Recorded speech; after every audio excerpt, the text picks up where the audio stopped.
Hello, everyone, and welcome to the Entrepreneurs in a Game podcast. I am delighted to bring you a very special guest today. I've known Cloris for a while, and she has huge integrity and she does amazing work with her clients. She is a best-selling author of Beyond Influencer Marketing and host of the top-rated Beyond Influencer Marketing podcast. With a background in industrial engineering and digital marketing, she helps expertise-based entrepreneurs build authority, grow their list, and get ideal clients by collaborating with influencers. She has been featured on platforms with millions of followers, including network TV, top-ranked podcasts, YouTube channels, and blogs. Her motto is Reveal Your Magnificence. And Cloris, welcome to the Entrepreneurs in a Game podcast. Thank you, Nina. It's wonderful to be here. And Cloris, I know that you do help your clients to reveal their magnificence. And I'm really looking forward to diving into mindset, your mindset in particular, and how it's helped you to achieve the huge success that you have today. So let's start not from the very beginning, but I'd love to know, how did you make that jump from industrial engineering to becoming a top-rated coach on how to influence and get amazing contacts within everyone's niche? Yeah, thank you, Nina. Well, it was actually transitioning from having an offline business to an online business. So actually in engineering, I studied industrial engineering and I fell in love with the business side of things. So I started to specialize in marketing. I went to school for my MBA in marketing. I was just fascinated by it. And I worked in the insurance industry for years in marketing. But then I actually left that job. It's a long story. And I was empowered to do something different with my life. And as I was looking what to do next, then I stumbled upon this opportunity to teach students SAT and ACT prep. Those are the tests to go on to college, and as well as GMAT, GRE, so all the tests to go to grad school.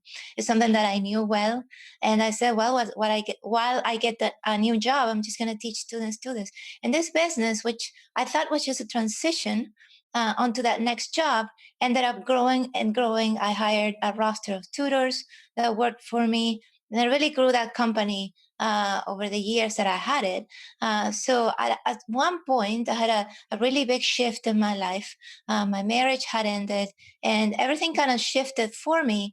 And I felt empowered to do more, not just to teach the students, but to do more with my life. So I wrote this book, and I didn't know anything about marketing a book or social media or anything. I just wrote the book and I thought it would sell. But soon I realized that it wasn't that easy, right? So I made the shift just because I had the desire to help others. Of course, I was running my offline business at the same time. But I think the mindset shift was, I'm here in this world for something beyond just running a business and making money. Yes, I was enjoying helping the students, but I wanted to empower people.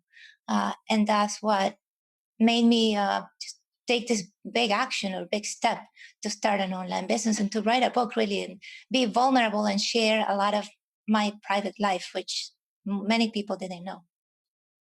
And that does require courage to share your private life. When you're sharing it with a small audience or maybe one-to-one, then you can see people's faces, you can see their reactions. But sharing it online, it's to an invisible audience. Yeah. And how did you feel about doing that? Did it come easily to you? Did you have to really, grit your teeth and think, I've got to do this in order to market myself? I work with many clients who find it difficult to put themselves out there and share private things. How did you manage to do that? I did it because for years now I had been actually mastering my mindset through the books of Dr. Wayne Dyer. I had read pretty much every book he had out.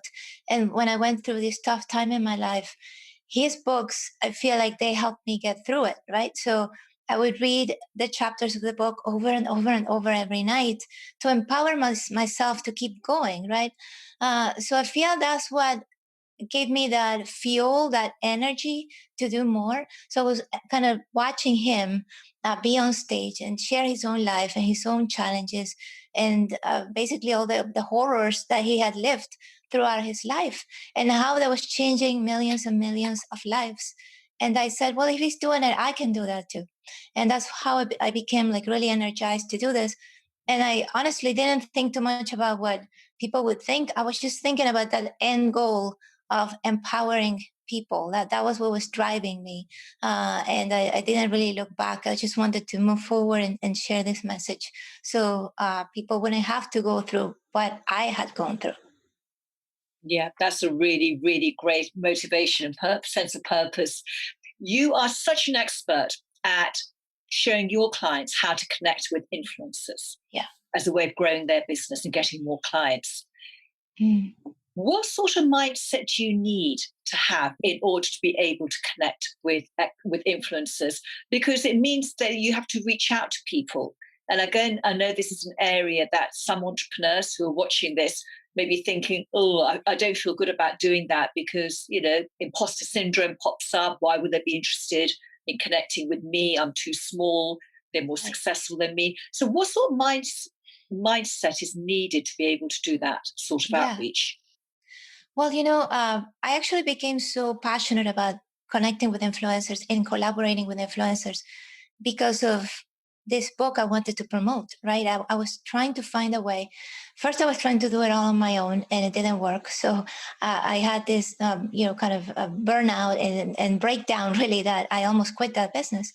But then I realized that if I shared my message with existing audiences, it would be a different game. It would be completely different. I didn't have to work from scratch and build that audience. I could just share my message with existing audiences. So that was the first thing.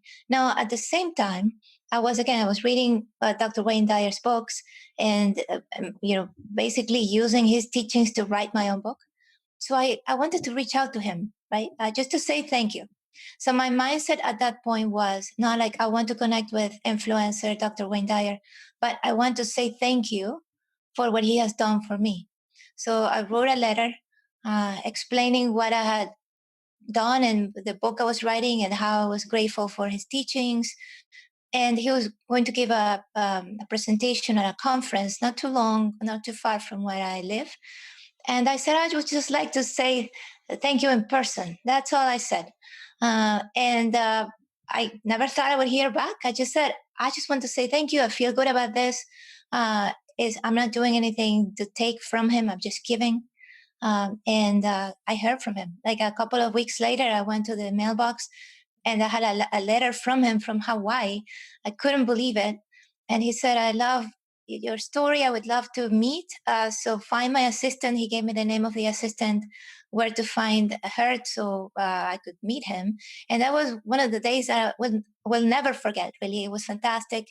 And since then, I just said, how else can I deliver value to him? So I continued to, share his stuff. And one day he came up, he had this horrible neck pain, actually, and neck and back pain. And I had a book that had helped me. So I sent him the book. He called to say thank you. So we became, like I became an advocate and a helper. And that's how I created a relationship with him. So he ended up wanting to reciprocate. He sent all of his daughters to be guests on my show. He introduced me to best-selling authors in personal development who were on my show as well. So that's how I first started to connect with these top influencers.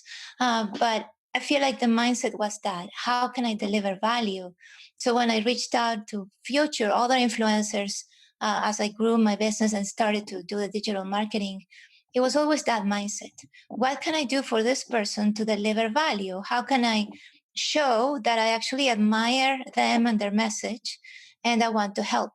And with that mindset is that I felt comfortable reaching out because I was helping. If I was going to be a guest on a podcast, I felt I was helping because I was giving my insights, my lessons learned to their audience. That was my goal. It wasn't for me to shine and bring people to my own audience, but to give. And I feel like if you approach any influencer with a desire to give, it becomes easy. It becomes like natural and you feel like you actually want to do it. That's wonderful. What a great story, and what a generous man Wayne Dyer is as well. And what an Exactly. easy, organic way to build a relationship. There's nothing forced, there's nothing pushy about it. It's a complete give, give, and win win. What are some, I would say, easy ways? I mean, easy is relative, isn't it? What are some ways that we can give value when we want to reach out to someone, when there's someone that we want to, get to know, build a relationship with? What's the first step that we can take? The first step is to realize or to find out what matters to them the most and see if you can help them achieve their goals. So, for example, when I had Jack Canfield on my podcast, I think if I had reached out at any random time, he would have said no, right? But he was publishing a new book, and I said, I would love to help you promote your book, be on my show, right? So he said immediately, yes, I'd love to be on the show because that mattered to him. So I think the first step to connect with any influencer, any business connection, is to figure out what matters to them the most at the time and then help them achieve those goals. So you do have to do your research. I see a lot of people sending out, mass emails to podcasters and influencers, hoping that one of them will say yes. That's not the way to go. You have to really customize the message, showing that you really know the particular person and their message. Yeah. And that takes time, it takes effort, as I know, and it takes consistency to keep doing it and to get the result, because you're not going to get a result from everyone. And it's having the resilience to keep going when you feel that it's not, you're not getting the results that you want straight away. So we've got the influencers, you started reaching out to them, you find out what's important to them, how you can add value, you offer something first. And this is a really key part, isn't it? Offering something first before asking for something. Correct. And I imagine this is where many of us go wrong, where we say, well, I'd love to be on your show, or, I've got this amazing program, etc. And we sort of do it the wrong way around. Yeah. Can you talk more about value and the importance of value in building relationships, not just with influencers, but with anyone within our industry? Because it's something that's talked about a lot, but it's not always easy to understand exactly what value is, because it's such a subjective thing, isn't it? It is subjective. And I think that's the secret, Nina, to figure out what the other person values the most, right? So if it's a testimonial, then you provide that. If it's a recommendation on LinkedIn, you write a recommendation. But what if they are not even on LinkedIn, right? They created their profile 10 years ago and never looked at it. And then you go and write a recommendation. That's not really value. You have to do something that matters to the other person. And with your own message, position your conversation. Let's say that you're going to be featured on the audience on an influencer's platform. Then try to figure out how you could tailor your message for that particular audience. So it's always thinking about the other person, what matters to them the most, and then figuring out what you could do about it. That's what value is about, because something could be of extreme value to you, but not to the other person. So you got to have that empathy to put yourself in the other person's shoes. And then something else, though, the other side of the coin, you also have to understand that it's not just give, give, give, but it's about receiving and being comfortable receiving, which is, I think also a lot of people are uncomfortable. It feels great to give. And then you have these conversations with influencers, you just give, but you never have the courage to ask for anything. So you got to be careful to have the right balance there. Yes. And we both interviewed the amazing guy, Bob Berg. And he wrote something really interesting. He said that when you give something to someone, then they have the pleasure of receiving as well. If you don't receive something from someone, then you deprive them of the pleasure of giving. Right. And the pleasure of giving is important. So it is as important to receive as it is to give. When you feel resistance to taking an action in your business, a really central core action in your business, how do you get over that fear? What's your go-to strategy for doing that action, taking that action, even when you feel some fear about it. Could be fear of uncertainty, fear of failure, fear of rejection, perhaps. How do you get to do that action and take that action anyway? Yeah. Well, I want to first make sure that the action is something that helps me move my business forward. So I'm very much aware of the engagements I take, the projects I say yes to. I always ask myself, is this helping me move my business forward? That was not me years ago. I would just say yes to everything. Oh, yes, I'll do it. And then I found myself overwhelmed, right? Not being able to do it, just feeling bad about the decision. So the first thing is to make sure that whatever you decided to do is aligned with your goals. And then when you're going to do it, yes, it could be scary sometimes, but I just say to myself, okay, what's the worst that could happen? Uh, yeah, somebody doesn't like it, it doesn't work, it doesn't sell. Uh, I waste some time. What's the worst, really? I just ask myself that question, and the answer is usually not that bad, right? It's not the end of the world if it doesn't work. So then I just go and do it. Just do it, right? And sometimes if it's really a big undertaking and you feel like the risk is huge, it helps to kind of prove to yourself that you can succeed by doing something similar but at a smaller scale. So you try that and then it worked. Like for example, if you're not the most assertive person, then go to Walmart and return something, right? Go to the store and return something that you don't want, and they give you your money, and you're like, okay, I did it, right? So that's the smallest, and then you go up and up until you're able to assert yourself in any situation. So that's something I do too. Just try the little things and build up from there. I like that. You take small steps, get small victories, and then enables you to have the confidence to do the bigger stuff. And sometimes we have this thing Mhm. in our heads, don't we, where we think it's too difficult That- and it's too big for us, and we're too small to achieve something that we want to achieve. But it's just stories we're making up in our heads. But they could be so paralyzing, these stories, that actually do stop us from taking the action.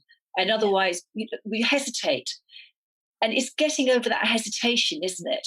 And just thinking, well, I'm going to do it. yeah. I'm going to do it because I know it's going to be a great experience for me. I'm going to get a lot of learning from this.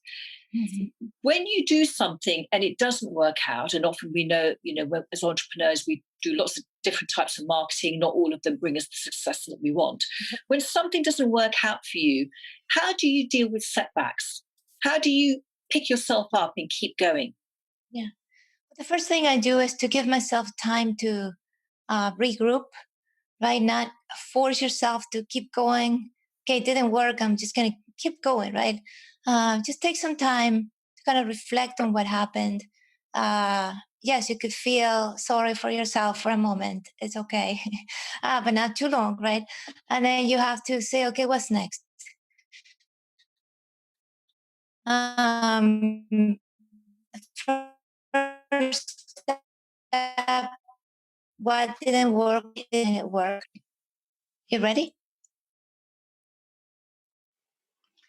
Yes, and then once you've taken time to regroup, then you have to ask yourself, what is the lesson here? Sometimes there's no lesson. It's just that you know you shouldn't do that again. And then you ask, okay, what is my goal? What is another way to get to my goal, right? So sometimes you launch a program and it didn't work, it didn't sell, you know that didn't resonate with your audience. Then you do a survey and figure out why they didn't buy. What is it that they truly want? So you have to take action, I guess, to do whatever's next that is aligned with your goals. But I would say sometimes it's demoralizing when things don't work out the way they should. So it helps to take that time to regroup, to take note of the lessons, and to take note of your previous wins. What I like to do, I have a log of all my accomplishments throughout my life that I wrote. Yeah, I have like hundreds of things. So I just grab that log and it's like, oh my God, it's true. I have accomplished so many great things. And you kind of pick yourself back up. So do whatever it takes to keep going. It's up to you in the end. Yeah. Yeah, absolutely. A life of an entrepreneur is full of ups and downs, isn't it? That's for sure. Oh yeah, and that will keep coming. you've shared some amazing strategies of how to connect with influencers. If you had one top tip that you could share with our audience, if someone has maybe never considered connecting with influencers before, what's the main thing that you would say is the most helpful tip that you can share? I would say always connect with people who truly match your values and style.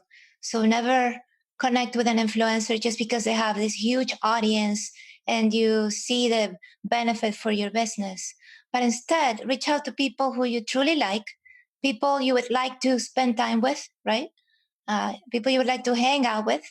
And if that's the case, if you truly admire them, it'll be so much easier for you to create the right email pitch to them, if it's an email pitch or letter, whatever it is, how you're going to reach out to them, because it comes from the heart. And what happens when you do something that comes from the heart, the other person sees that and they're willing and to connect with you and to learn more about you. So always do that. Do what feels right. Never force yourself to reach out to any influencer just because they have a big audience. Yeah. So the values aligning makes everything absolutely work brilliantly. And when you do eventually have a conversation with that person, you're going to have so much more to talk about, aren't you? A shared sense of values and interests, etc. So this is something which I think is brilliant, brilliant advice. What is the biggest lesson that you've learned in life so far? Is that we are all in the business and process of creating relationships. It's all about relationships. As I said, I'm a very independent person, and I resisted number one, learning from others and collaborating with others. I just thought I could do it all, and it was a tough lesson learned, but I learned it. And thanks to that lesson, though, now I am actually teaching people how to build this network of relationships. So just remember that we're all about building relationships. That's what allows you to grow as a person and in your business as well. Yes. And many of us are solopreneurs, and it can be quite lonely having an online business sitting in your office on your own and having a network of friends, peer group, colleagues, etc., you can reach out to. And it just means that you can get lots of support from people and you can give a ton of support back as well. And for me as well, it's been hugely valuable because it can be quite a lonely way of being, can't it? A quite lonely job in a way. That's right. Thank you, Cloris, for sharing your wonderful wisdom about how to work with influencers, how to attract them, how to start building relationships with them. How can our audience find out more about you and the amazing work you do? And I can vouch for your amazing work because I've had the honor of working with you. How can they find out more about you? Thank you, Nina. Well, you could start actually by learning my 15 ideas to initiate connections with influencers and collaborate with influencers. And that's at cloriskylie.com/inner game. That's for Inner Game Podcast. And then, of course, at cloriskylie.com, you will learn more about my story and my podcast and book and everything. So you'll become empowered to do this. I mean, anybody, regardless of where they're at in their business, they're ready to connect with influencers. You don't have to wait until you have that TEDx talk or that book published. You're ready now. You have gifts to share right now. And as long as you can find something that you can contribute to the audience of the influencer, you're ready. Perfect. Great, great note to end on. Thank you so much for being here. And thank you, everyone who's been watching and listening. Really enjoyed your company. Till next time. Bye bye for now.